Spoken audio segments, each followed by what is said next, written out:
존경하는 1200만 경기도민 여러분, 도민의 행복과 복지 향상을 위해 애쓰시는 경기도의 김경호 의장님과 선배 동료 의원 여러분, 김문수 지사님과 김상곤 교육감님, 그리고 관계 공무원과 언론인 여러분, 안녕하십니까? 기획재정위원회 소속 새누리당 파주 출신 신현석 의원입니다. 도동 질문에 앞서 국회 국정감사를 준비하고 추진하고 수고하신 김문수 지사님과 김상곤 교육감님, 관계 공무원 여러분께 감사의 말씀을 드립니다. 먼저 존경하는 김상곤 교육감님께 질의하겠습니다.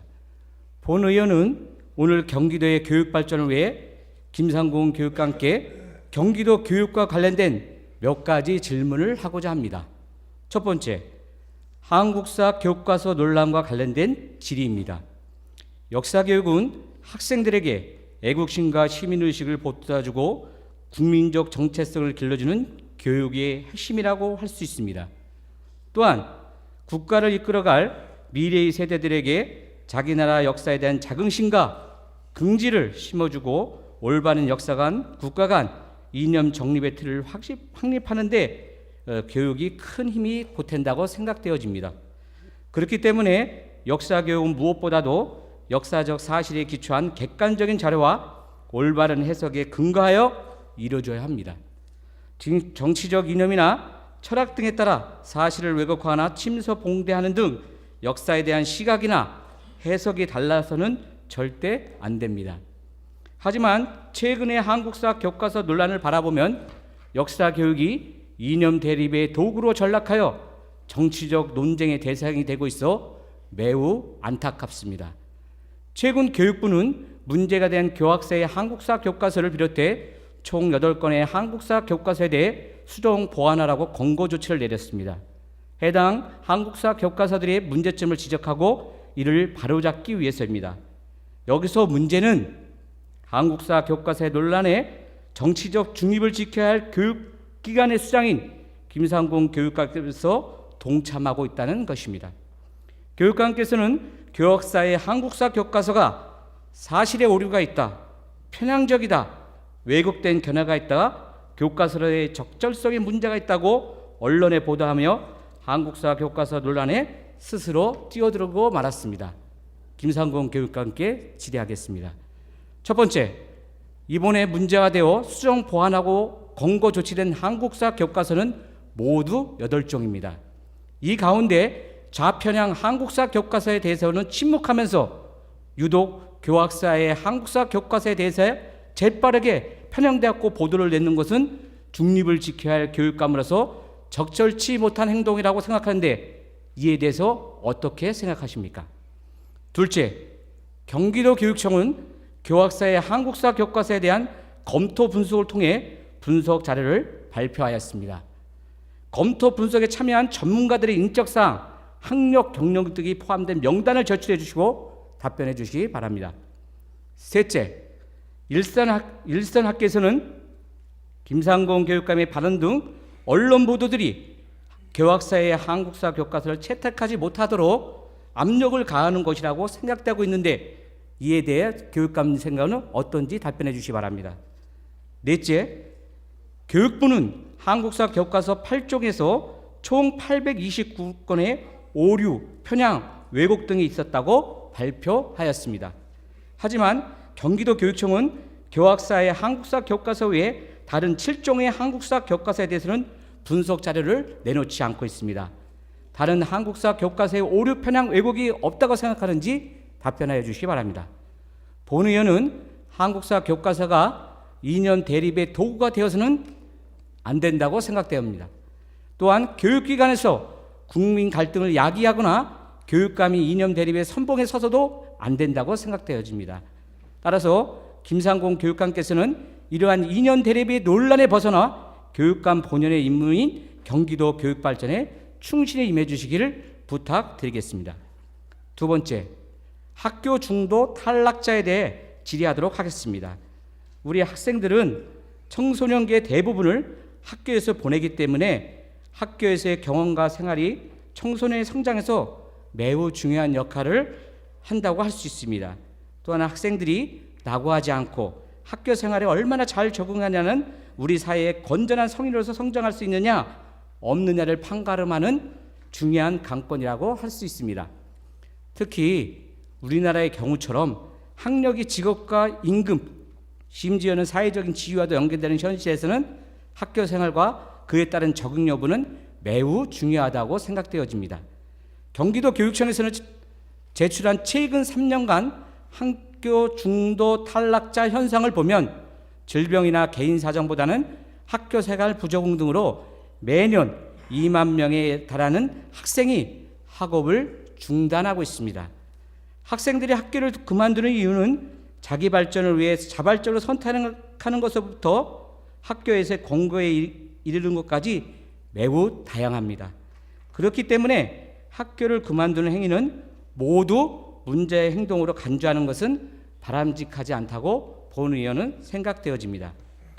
본 의원은 학교 밖 아이들이 문제라는 획일적인 관점에서 벗어나 사회의 잠재적인 생산적 구성에 대한 긍정적 패러다임으로서 전환이 필요하다고 또한 생각되옵니다. 따라서 학교 밖 청소년도 학업을 계속할 권리가 보장되어야 하며 학업 중단 학생에 대한 지속적인 이력 관리 등 대책이 필요하다고 생각되는데 교육감께서는 이러한 대책이 있는지 답변해 주시기 바랍니다. 세 번째, 혁신학교의 졸속 운영과 관련하여 질의하겠습니다. 그동안 우리 경기도 교육은 학교 교육의 본질과는 동떨어진 시책들로 인해서 교육부 시도교육청 평가 3년 연속 최하위, 교육부 학업 성취도 평가 2년 연속 전국 최하위권이라는 부끄러운 현실에 놓여 있습니다. 이는 김상곤 교육감께서 교육의 본질 추구보다는 좌편향적이고 포퓰리즘적 교육 시책으로 일관하고 교육 행정보다는 정치 행보에 힘을 기울여 왔기 때문이라고 본 의원은 생각되어집니다. 또한 교육의 기본 예산은 삭감되고 혁신학교 예산은 31억 증가하는 등 비본질적인 예산이 증가하기 때문에 앞으로 경기도 교육은 더욱 황폐해질 수밖에 없다고 본 의원은 판단합니다.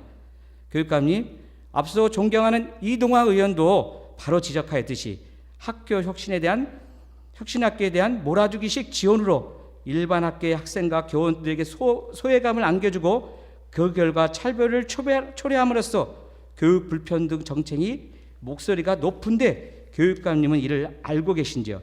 특히 학교 향상도 산출 대상인 중학교 14개를 검토한 결과 혁신학교 9개는 학교 향상도가 경기도 평균보다 한참 밑들고 있는데 7개 교는 전 과목의 향상도가 마이너스라는 사실도 알고 계십니까? 혁신학교가 공교육의 혁신이라는 타이틀만 내건 건 정책 수단이 아닌지 우려됩니다.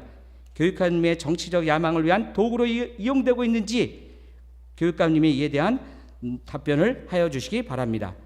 네 번째, 재단법인 경기도 교육연구원의 인사 운영과 관련하여 질의하겠습니다.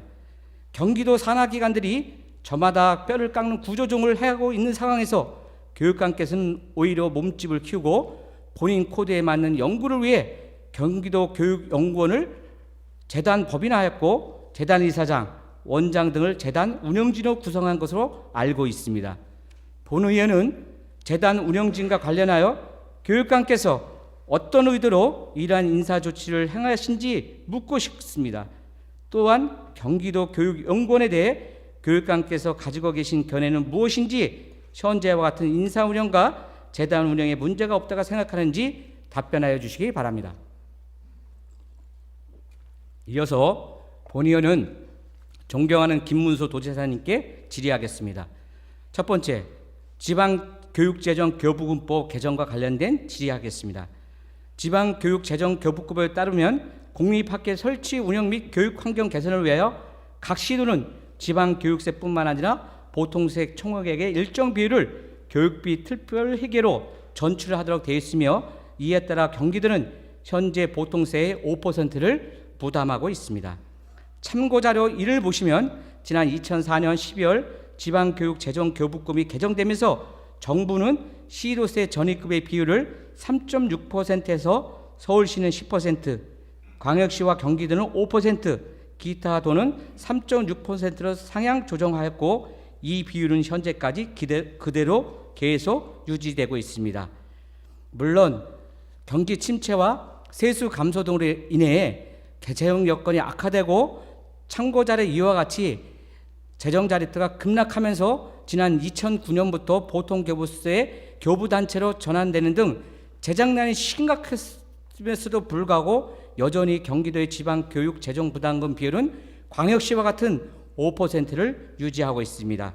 본의원은 앞으로 경기도 재정난이 심화될 우려가 있고 이를 타개할 대안을 찾는 것도 어려운 마당에 지방교육 재정 전출금 부담 비율이 지금처럼 유지된다면 경기도는 없는 살림에 다른 사람한테 퍼주다가 망할 수도 있다고 생각되어집니다.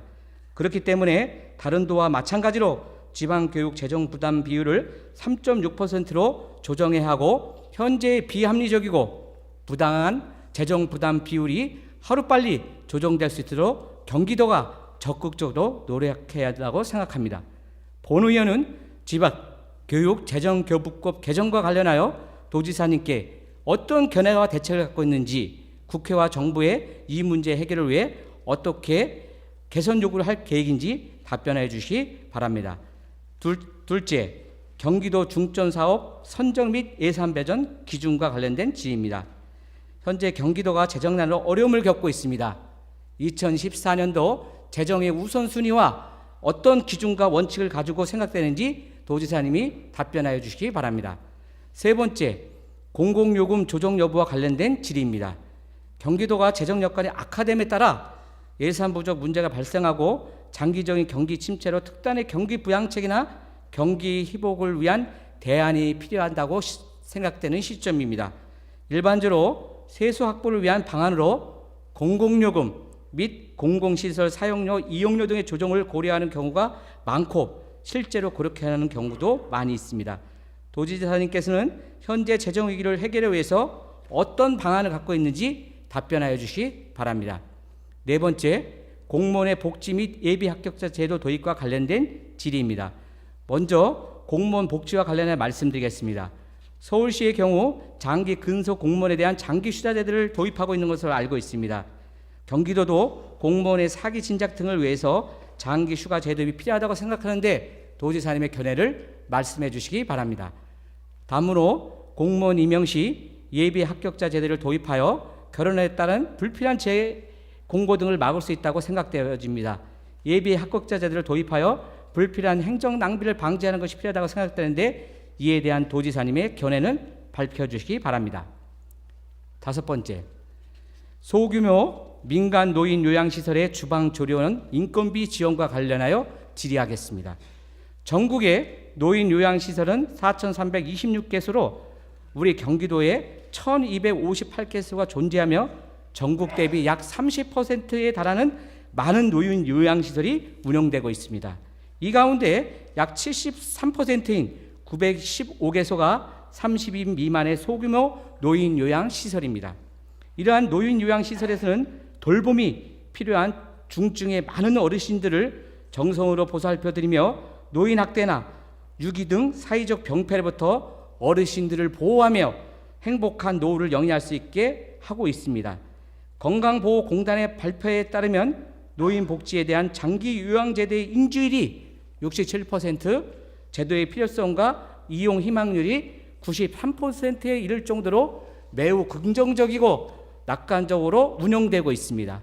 특히 노인 요양 공동생활가정은 공동 공실률이 6%대로 노인과 그 보호자들이 선호하고 있습니다. 하지만 노인 요양시설이 점점 민간화, 소규모화되고 있음에도 불구하고 제도적으로 지원을 받지 못해 서비스 질적 하락의 원인으로 지목되고 있습니다.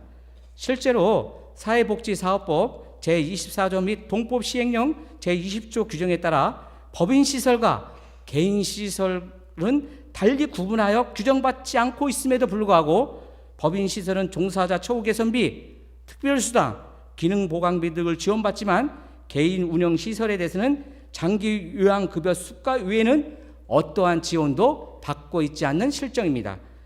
또한 운영 실태를 살펴보면 개인이 운영하는 소규모 노인복지시설은 열악한 환경으로 많은 어려움 속에서도 노인복지를 담당하고 있습니다. 본 의원은 이미 작년 10월 272회 임시회 본회의와 지난 9월 281회 임시회 본회의에서 두 차례 5분 자유 발언을 통해 30인 이하 소규모 민간 노인 요양시설의 주방 조리원에게 인건비가 보장되어야 한다고 거듭 강조하였습니다. 그 결과 5분 발언 이후 도지사님의 지시로 경기복지재단에서 30인 미만 노인 요양시설 조리원 고용 실태에 대해서 조사가 있었습니다. 조치를 취해 주신 도지사님께 정말 감사를 드립니다. 경기복지재단의 연구 결과 국가 차원의 제도 개선이 필요하다고, 시설 유형별 차별성을 고려한 개선 방안이 필요하다고 여러 의견이 나왔습니다.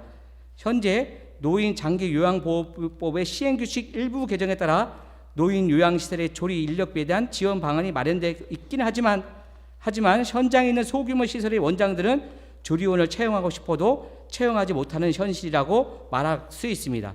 도지사님, 지금 이 순간에도 어려운 현실 속에서 수많은 소규모 노인복지시설과 장기 요양시설자들이 종사자들은 어르신들을 돌보며 주방 업무를 병행하고 있습니다. 본의원은 이들 시설의 조성사자들이 어르신들을 돌보는 일에 전념할 수 있도록 도와 시군에서 주방조리원에 대한 인건비 지원을 해줘야 된다고 생각합니다. 이에 대한 도지사님의 생각과 예산 반영에 대한 답변을 부탁드립니다. 6번째, 찾아가는 현장 행정과 북부 지역의 행정책에 대해 질문입니다. 경기도는 인구가 1250만 명으로 전국에서 가장 많고 도민들의 복지에 대한 수요도 그 어떤 지역보다 높은 실정입니다. 그러나 경기도의 안전행정실장의 직급이 3급이므로 여러한 문제가 반영되고 있습니다. 이러한 반영은 본 의원이 2013년 11월 1일 파주시 운종행복센터에서 운종지구내 7개 단지 복도시 국민임대주택 등 눈비 가림용 샤시 설치 방안을 마련하고 민북지역의 주민의 이용이 불편한 추리 시스템을 개선을 위해 1억 5천만의 예산을 지원하고 하고 있으며 수도권 광역급행철도 파주 연장권에 대해서 적극 노력하였다는 답변을 듣고 도민들은 도지사님께 매우 기뻐하는 모습을 보았습니다. 또한 19개 기업체에서 일자리를 창출하여 동참하여 180명이 구직 상담을 하고 이 중 5명이 현장 면접을 하는 등 25명이 채용되기도 하였습니다. 그런데 그 모든 것을 총괄하는 안전기획실장의 직급이 상급이므로 상당히 행정직배상의 어려움을 겪고 있습니다. 특히 직제 개편제도에 행정부지사 아래 2급 없이 상급이 배치되어 있고 2상급 시군 부단체장을 3급 안전행정실장이 지휘 통솔해야 하는 어려움이 있습니다.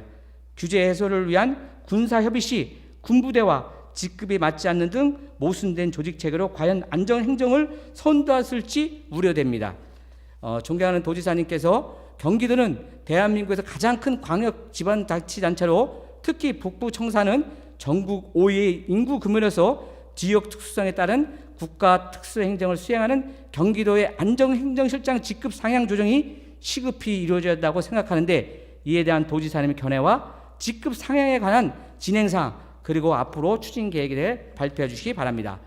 마지막으로 지역 현안에 대해서 말씀드리겠습니다. 첫 번째, DMZ 세계평화공원 파주 유치 및 DMZ 지역 연계 관광사업 관련된 질의입니다. 도지사님께서는 혹시 DMZ 세계평화공원 조성지역 선호도 조사에서 파주가 최적지로 나타났다는 기사를 보셨습니까? 본 의원은 DMZ 세계평화공원 조성지역에 대한 도지사님 생각은 어떤지 궁금하고 DMZ 세계평화공원 유치를 위한 경기도 차원의 노력에 대해 답변해 주시기 바랍니다. 추가로 본 의원은 지난 282회 임시회 본회의의 5분 자유 발언을 통해 DMZ 관광사업이 지역 연계 사업으로 추진해야 한다고 언급한 바 있습니다.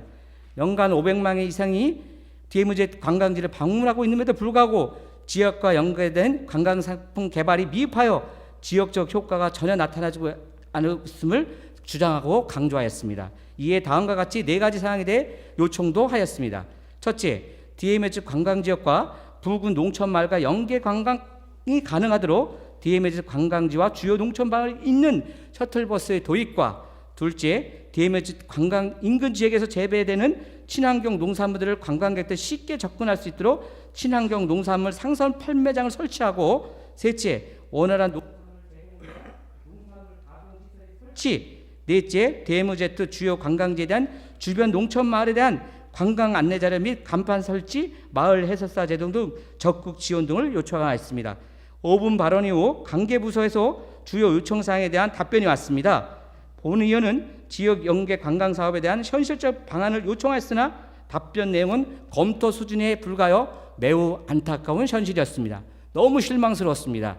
이에 본 의원은 다시 한번 DMZ 관광 사업의 지역 연계 사업을 추진을 위해 요청했던 4가지 사항에 대해 도지사님 보다 분명한 답변을 요청드립니다. 그때까지 답변 자료를 위해 보호의 고청, 보교육청 관련 공무원들께 감사드리며 시간 관계상 요약을 처치게 되는데 토끼사께서는 기록한 참고 자료 및 전체를 토끼로에게 공개해 주시기 바랍니다. 끝까지 방송해 주셔서 감사합니다. 존경하는 신현석 의원님께서는 도 재정난에도 불구하고 향후 경기도가 지속적으로 추진하려고 하는 사업이 무엇이고 예산 순위의 배정 기준이 무엇이냐 물으셨습니다. 우리 경기도에서는 경제가 어려워짐에 따라서 생활이 매우 어려워지고 또 이 어려운 분들이 점점 늘어나고 있는 현실에 비추어서 취약계층 지원 사업을 최우선적으로 생각하고 있습니다. 취약계층 지원 사업은 기초연금, 기초생활보장, 무한돌봄, 저소득층 의료비, 저소득 장애인 및 저소득 가족에 대한 지원 등 가장 어려운 취약계층 지원 사업에 대한 2조 8,168억 원의 지원을 최우선적으로 생각하고 있습니다. 두 번째로는 일자리 창출이 중요하다고 생각합니다. 맞춤형 공공부문 일자리, 민간 고용 촉진, 인재 육성 등을 위해서 3,748억 원의 예산을 투자할 계획입니다. 그리고 어려운 재정 상황을 감안해서 경상경비는 지속적으로 절감할 계획입니다. 일부 행사는 일몰시키거나 또는 경연 개최하는 등 사업 전반에 대해서 구조 조정을 지속적으로 단행하겠습니다. 이 부분에 대해서는 의원님들께서도 잘 살피셔서 경상경비 절감을 위해서 필요한 여러 가지 구조 조정에 대해 도의회 차원에서 많은 협력이 있으시면 감사하겠습니다. 존경하는 신현석 의원님께서는 파주 운정신도시 광역교통대책 관련 GTX 파주 연장이 되어야 된다는 생각이시고 여기에 대한 저희 견해와 또 해결 방안을 물으셨습니다. 저희 도 입장도 이 GTX가 운정신도시까지 연장되는 것은 매우 바람직하다고 생각합니다만은 이 GTX 세 개 노선은 모두 국가 광역철도 사업으로 수립되어 있기 때문에 중앙정부와 적극적으로 협력해 나가도록 하겠습니다. 존경하는 신현석 의원님과 우리 의원님들께서 GTX의 조기 동시 착공과 연장에 대해서 지속적으로 관심을 보여주시고 노력해 주신 데 대해서 다시 한번 감사드립니다. 존경하는 신현석 의원님께서는 DMZ 세계평화공원 조성과 유치를 위해서 경기도 차원의 지원과 노력에 대해서 물으셨습니다.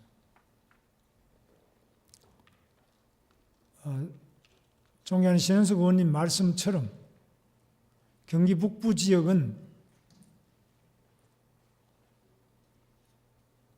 전쟁이 매우 치열하게 이루어졌던 지역이고 또한 분단의 가장 상징적인 지역으로서 그 상징성 또 그 접근성 또 보존의 가치와 필요성 모든 면에서 세계적으로 가장 주목받아온 지역입니다. 따라서 지난 8월 21일 우리 경기도는 한강 하구와 파주, 연천 지역 등에 대해서 통일부 장관에게 세계평화공원의 조성과 그 최적지가 우리 경기도 지역임을 다시 한번 건의한 바가 있습니다. 우리 경기도는 DMZ 세계평화공원이 우리 지역에 소재하고 있는 중립지역과 DMZ를 비롯해서 여러 곳에 대해서 지속적으로 현장 조사와 또 연구자를 통한 여러 가지 노력을 통해서 세계 인류의 평화 염원 또한 자연 자원의 보존 그리고 남북의 교류와 협력을 위해서 잘 보존 또는 발전될 수 있도록 지속적으로 노력하면서 중앙정부의 정책 방향에도 우리 경기도의 구상이 반영될 수 있도록 건의문을 전달하고 지역 추진단을 구성하는 등 여러 가지 노력을 지속토록 하겠습니다. 그 밖에 존경하는 신현석 의원님께서 질문하신 광역시와 경기도 간 세수 구조의 차이에도 불구하고 동일하게 보통세를 5%로 정한 것은 문제가 있다는 지적과 개선 대책에 대하여 물으신 사항에 대해서는 평생교육국장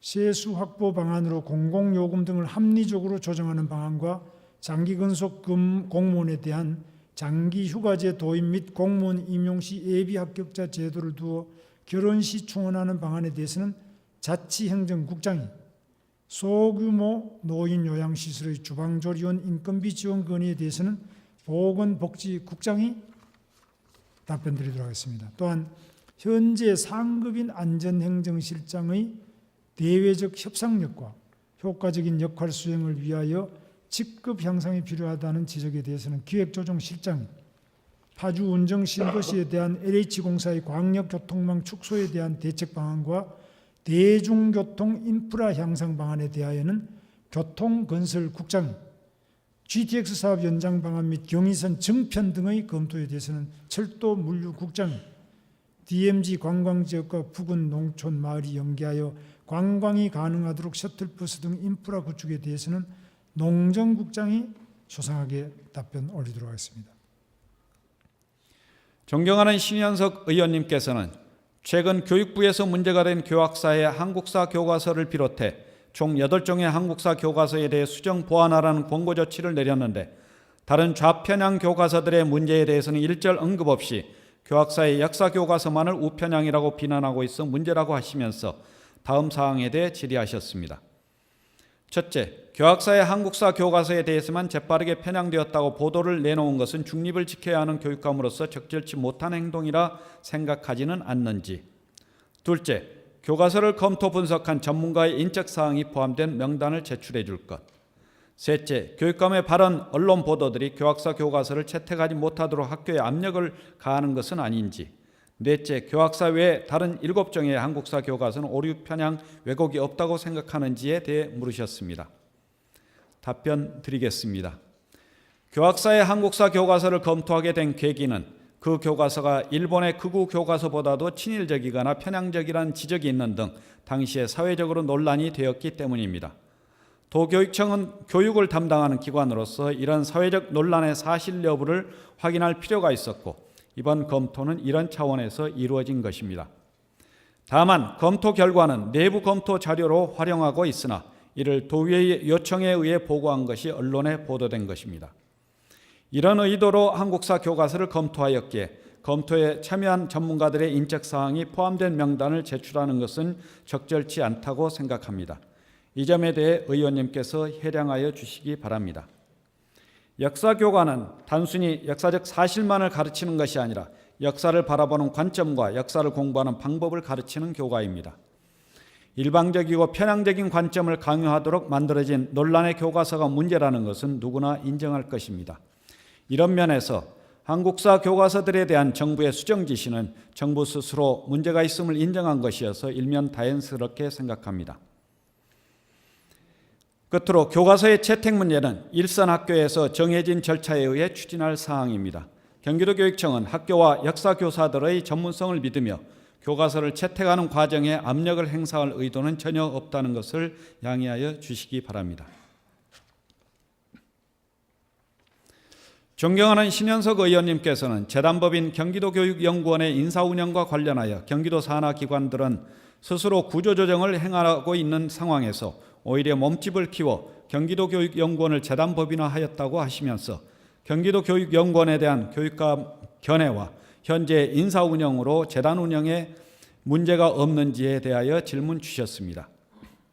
먼저 경기도교육연구원 재단법인화 필요성에 대하여 말씀드리겠습니다. 경기 혁신교육 발전을 위한 독창적이고 실용적인 교육정책 연구개발의 싱크탱크 기능을 수행할 전담기관이 필요하며 경기교육정책의 종합적 과학적 체계적인 연구개발 기능을 전담할 연구기관이 필요하여 재단법인 경기도교육연구원을 설립하게 되었습니다. 참고로 경기도는 경기도개발연구원과 경기도가족여성연구원, 경기도시공사 등 25개 출자 출연기관이 있어 경기도에 맞는 정책개발 및 범국가적인 정책연구가 이루어지고 있습니다. 다음은 경기도교육연구원 인사 및 재단 운영에 대하여 말씀드리겠습니다. 재단법인 경기도교육연구원이 조기에 정착하여 연구기관으로서의 역할을 충실히 할 수 있도록 학문적 영향력과 경험이 풍부하신 한완상 전 교육부총리를 이사장으로 영입하였습니다. 그 외 원장 연구위원들은 재단법인 주관으로 원장 추천위원회, 연구직 채용심사위원회 등을 구성하여 공개 채용한 것으로 알고 있습니다. 연구원은 이사장을 비롯한 원장 직원들이 풍부한 연구 실무 경험을 바탕으로 조례와 정관에서 정하고 있는 경기교육 정책을 전문적이고 체계적으로 조사, 연구, 개발하여 경기교육 발전에 기여할 것으로 생각합니다. 경기도교육청에서 처음으로 설립한 재단법인 경기도교육연구원이 설립 목적에 맞게 운영될 수 있도록 의원님들이 적극적인 관심과 지원 부탁드립니다. 이상으로 존경하는 신현석 의원님의 질문에 답변 드렸습니다. 그 밖에 의원님께서 질문하신 학교 중도 탈락자 대책에 관한 사항과 혁신학교 졸속 운영에 관한 사항은 본청 교육국장이 소상하게 답변 올리도록 하겠습니다. 다음 존경하는 신현석 의원님께서는 안전행정실장 직급 상향 조정에 대한 견해와 진행 상황과 향후 추진 계획에 대해서 물으셨습니다. 답변 드리겠습니다. 경기도 북부 지역의 행정 소유와 직급 체계 및 경기도 안전에 대한 총괄 기능을 수행한다는 점을 고려하여 직급 상향은 반드시 필요하다고 생각하고 있습니다. 안전행정실장 직급 상향을 위해서는 대통령령으로 제안하고 있는 기구 정원 법령의 개정이 필요합니다. 도에서는 그동안 수차례에 걸쳐서 안전행정부에 직급 상향을 건의하였습니다. 현재까지 7차례를 건의했습니다. 그러나 안전행정부에서는 아직 타 시도에 선례가 되고 있다는 이유로 소극적인 자세를 견지하고 있습니다. 앞으로도 지속적으로 안전행정부와 국회 방문 등을 통해서 안전행정실장의 직급 상향의 필요성을 설득해 나갈 예정입니다. 의원님들의 적극적인 협조와 지원을 당부드립니다. 다음은 신현석 의원님 질문하신 사항에 대해서 답변 드리도록 하겠습니다.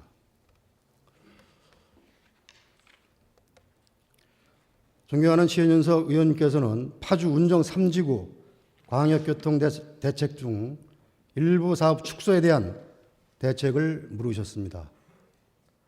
의원님도 잘 아시는 바와 같이 당시 LH의 재정 문제로 인해서 운정 3지구 사업이 취소될 수 있는 매우 심각한 위기에 있었습니다. 이에 사업 정상화를 위해 지역구 국회의원을 비롯하여 국토부, 경기도, 파주시 등 6자 협의체를 구성하고 신도시 광역교통대책 TF를 통해 광역교통 개선대책 재조정에 착수하였습니다.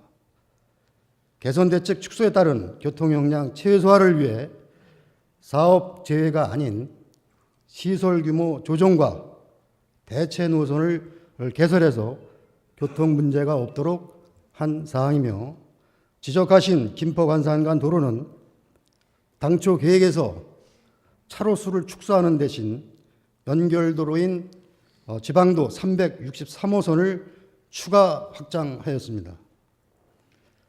버스 전용 차로인 BRT 설치를 위하여 확장 및 신설 기로한 대화역에서 과자지구 신도시 도로는 신도시에서 일산 간 도로 확장을 통하여 BRT 노선을 변경하고 그 기능을 유지하였다는 말씀을 드립니다. 이러한 광역교통 대책 변경 사항은 한국교통연구원의 검증과 광역교통정책실미위원회 심의를 통해 광역교통 처리에 문제가 없이 합리적으로 재조정된 것으로 분석 및 평가된 사항입니다. 앞으로 광역교통 개선대책 추진사항 및 주변 교통사항을 모니터링하여 교통 문제가 최소화되도록 지속적으로 관리 감독해 나가겠습니다. 다음은 DMZ 관광지역의 대중교통 증편 등 교통 인프라 확충 방안을 물으신 데 대해 답변 드리겠습니다. DMZ 관광지역은 시내버스 1개 노선과 전세버스, 셔틀버스를 활용하여 관광객의 편의를 도모하고 있습니다. 현재 DMZ 관광객 수송을 위해 전세버스와 임진각에서 제3 땅굴까지 셔틀버스를 운행하고 있고, 민북지역 주민을 위해 1개 노선버스를 운행하고 있어 대중교통 이용에 특별한 문제는 없습니다. 향후 DMZ 평화공원 유치 등 관광객 수요가 증가하고 있는 추세임을 감안해서 셔틀버스의 증차 및 벽지노선 확대, 신설 등 대중교통 인프라를 지속적으로 확충해 나가도록 하겠습니다. 이상으로 답변을 마치겠습니다. 먼저 존경하는 신원석 의원님께서 공공요금 등의 조정과 공무원 복지와 관련해서 물으셨습니다. 먼저 재정위기를 해결하기 위한 방안으로 공공요금 등을 조정하는 것에 대한 견해와 공공요금 조정 시 주민 반발을 어떻게 풀어나갈지에 대한 방안을 물으셨습니다. 공공요금 및 사용료 등은 도민의 부담과 물가에 미치는 영향 등을 고려하여 신중하게 검토해야 할 사항으로, 향후 공공요금 및 사용료 등의 인상이 불가피하다면 도민과 관계기관 등의 충분한 의견을 수렴하여 조정 검토하도록 하겠습니다. 두 번째로 의원님께서는 공무원 사기 진작을 위해 장기 휴가제도 도입과 공무원 임용 시 예비 합격자 제도가 필요하다고 말씀하시면서 이에 대한 견해를 물으셨습니다. 공무원 장기 근속 특별휴가제 도입은 경기도 복무조례 개정으로 가능하므로 직원들의 의견 수렴과 타 시도의 특별휴가제도 운영 현황 등을 종합적으로 검토하여 추진토록 하겠습니다. 그리고 추가 합격자 제도는 2014년 공무원 공개시험부터 추가 합격자 제도를 시행할 예정으로, 최종 합격자가 임용을 포기할 경우 필기시험 성적이 높은 순서대로 추가 합격자를 결정하도록 하겠습니다. 경기도 평생교육국 이용희 국장입니다.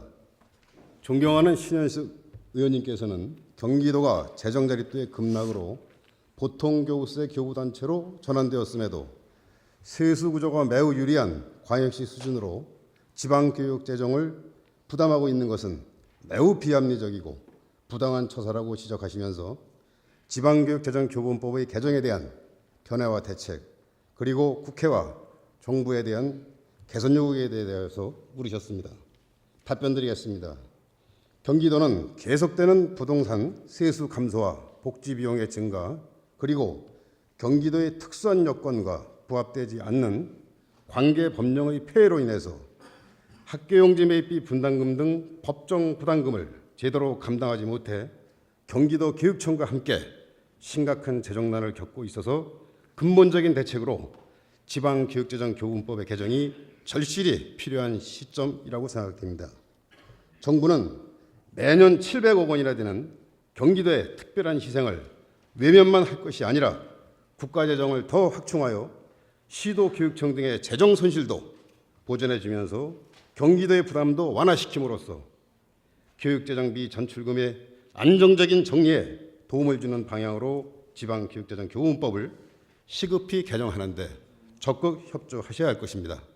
경기도는 지난 제18대 국회부터 현재까지 법 개정을 위해서 부단히 노력하고 있음에도 불구하고 근본적으로는 교육부와 기획재정부 등 정부의 보수적인 입장으로 인해서 답보 상태 중에 있음을 보고드립니다.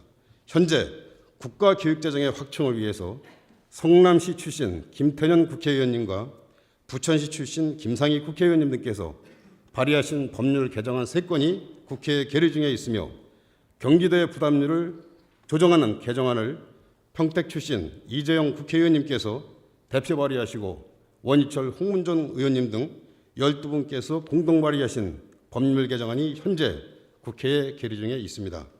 경기도 교육청에서 적극 동참해 주시고 경기도 의회에서 지방교육재정교본법 개정 촉구 결의안을 채택해 주신다면 경기도의 교육재정에 관한 문제들이 조속히 그리고 반드시 해결될 것이라고 확신합니다. 적극 도와주십시오. 이상 답변을 마치겠습니다. 감사합니다. 보건복지국장 박춘배입니다. 존경하는 신영석 의원님께서 노인 장기요양법에 따라 운영 중인 소규모 민간 노인 요양시설에 주방조리원의 인건비가 지원되어야 된다고 말씀하셨습니다. 답변드리겠습니다. 인건비가 포함된 노인 장기요양기관 운영비는 장기요양보험료 80%, 본인 부담금 20%로 지급되고 있습니다. 노인 장기요양시설 주방조리원 인건비 지원은 노인 장기요양기관의 시설 및 인력 배치 기준을 정하는 노인복지법과 노인장기요양법이 개정되어야 하고 이와 함께 국민건강보험공단에서 지급하는 장기요양 급여 수가가 증액되어야 합니다. 우리 도에서는 금년 3월 8일 보건복지부에 노인 장기요양기관 급여 수가 인상과 규제 완화 등을 포함된 개선 방안을 건의하였습니다. 따라서 동 내용이 조속히 반영될 수 있도록 최선을 다해 나가겠습니다. 이상 답변을 마치겠습니다. 감사합니다. 철도물류국장 서항교입니다. 존경하는 신현석 의원님께서 질의하신 경의선 도라선역까지의 정편은 현재 코레일에서 DMZ 안보관광열차로 전환해서 정편 운영을 계획 중에 있습니다. 적극 협의해서 관철되도록 하겠습니다. 이상 보고를 마치겠습니다. 농중해양국장 김익호입니다. 존경하는 신영석 의원께서 DMZ 인근 농촌마을의 관광연계 활성화와 친환경 농산물 상설 판매장, 농산물 가공물 시설 등의 지원 방안에 대해서 물으셨습니다. 답변 드리겠습니다. DMZ 관광지와 인근 농촌마을을 연계한 스틀버스 운영, 관광 안내 자료와 간판 설치에 대해서는 교통건설국, 경기관광공사와 파주시 등과 협의하겠습니다. 또한 친환경 농산물 상설 판매장과 가공시설 사업은 파주시로 하여금 사업 타당성을 검토토록 하겠으며 마을 해설사 양성과 지원은 농협대학의 농촌 해설사 교육과정에 알선토록 하겠습니다. 답변 마치겠습니다. 존경하는 신현석 의원님의 질문에 답변 드리겠습니다. 존경하는 신현석 의원님께서는 학교 밖 학생들이 문제아라는 획일적인 관점에서 벗어나 사회의 잠재적인 생산적 구성원이라는 긍정적 패러다임으로의 전환이 필요하다고 말씀하시고 학교 밖 청소년에 대한 학업 지속 관리, 지속적 이력 관리 등 특단의 대책에 대해 질문을 주셨습니다. 답변 드리겠습니다. 우리 교육청에서는 의원님께서 우려하시는 문제 해결을 위해 학업 중단 숙려제, 대안교실, 장기 위탁기관 지정, 복교생을 위한 희망캠프 운영, 그리고 학력 인정 평생교육시설 및 방송통신고등학교 안내 등을 통해 학업 중단 학생 예방을 위해 적극 노력하고 있습니다. 이제까지는 학교 안 학생들의 교육은 교육청의 몫이었고 학교 밖 청소년은 지방자치단체가 관리하는 것으로 여겨졌었던 것도 사실입니다. 그러나 우리 교육청에서는 학교 밖 청소년들에 대한 관심을 가지고 31개 시군에 설치된 경기도 청소년 상담복지센터와의 연계를 통한 학업 중단 학생 이력 관리로 학생이 자퇴원 제출 시 학부모와 학생에게 정보공개 동의서를 받아서 지역 청소년 상담복지센터로 연계하는 방식으로 학업 복귀 및 진로 안내를 하고 있습니다. 뿐만 아니라 우리 교육청에서는 학업 중단을 예방하기 위해 장기 위탁기관 지정 및 확대 운영으로 학교 부적응 등 위기 학생들이 위탁기관에서 적응력을 키워 학교에 다시 복귀할 수 있도록 최대한 노력하고 있습니다. 우리 교육청에서는 학업 중단 위기 학생 및 학교 밖 청소년 지원을 위해 2014년도에는 대안교육 전담팀을 구축하여 체계적으로 지원할 수 있도록 추진 중에 있음을 말씀드립니다. 존경하는 신현석 의원님께서는 혁신학교에 대한 전폭적인 예산 지원은 상대적으로 일반 학교를 차별하는 것이라 하시면서 혁신학교에 대한 지원으로 인하여 생겨나는 혁신학교와 일반 학교와의 차별과 격차에 대한 견해와 대책, 그리고 일반 학교를 정상화시킬 현실적인 대안에 대해 물으셨습니다. 답변 드리겠습니다. 혁신학교 예산 지원은 금년도에는 신규 지정교 1억 원, 기지정교 8천만 원, 4년차 운영교는 기지원액의 10% 감액하여 지원하였고 2014년에는 신규 혁신학교는 1억 원, 2년차 8천만 원, 3년차 7천만 원, 4년차 6천만 원을 기준으로 점차 지원액을 줄여나가 혁신학교 지속성을 유지할 예정입니다. 지원된 예산은 혁신학교 프로그램 개발 및 운영, 교원 역량 강화를 위한 연수비, 교육과정 다양화 특성화를 위한 강사 및 실무사 인건비, 교육환경 구축을 위한 여건 조성비 등으로 사용하고 있으며 혁신학교들에 대한 컨설팅, 중간평가 및 종합평가 등을 통하여 예산을 적정하게 운영하도록 지도하고 있습니다.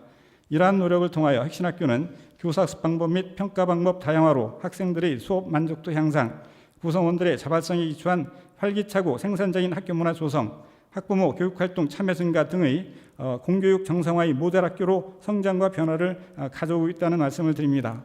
혁신학교에 대한 지원과는 별도로 우리 도내에는 정부의 재정 지원을 받는 학교가 674교가 있으며 이들 학교는 창의 경영학교, 교과교실제학교, 전원학교, 자율형 국립고, 창의인성 모델학교, 기숙형고 등 연간 최소 3천만 원부터 2억 원까지 정부의 재정 지원을 받고 있어서 일반 학교 교육의 격차 해소와 정상화에 기여하고 있음을 말씀드립니다. 또한 혁신학교와 일반 학교 간 격차 해소와 일반 학교의 정상화 방안은 일반 학교에서도 혁신학교에 대한 기대와 관심이 높아지고 있어 혁신학교 일반화가 가능한 여건이 조성되고 있다고 판단되므로 혁신학교와 일반 학교 간 균형적인 발전을 도모하여 공교육 정상화를 확산하고자 혁신학교 일반화를 위한 혁신학교 클러스터 정책을 추진하고 있습니다. 금년도에는 혁신학교 클러스터에 참여하는 일반 학교가 580교이며 2014년도에는 800교, 2015년에는 1100교 이상으로 확대 운영할 계획입니다. 클러스터에 참여하는 학교에는 교당 500만 원 예산을 지원하여 일반 학교와 혁신학교의 균형적 발전을 도모하도록 노력하겠습니다.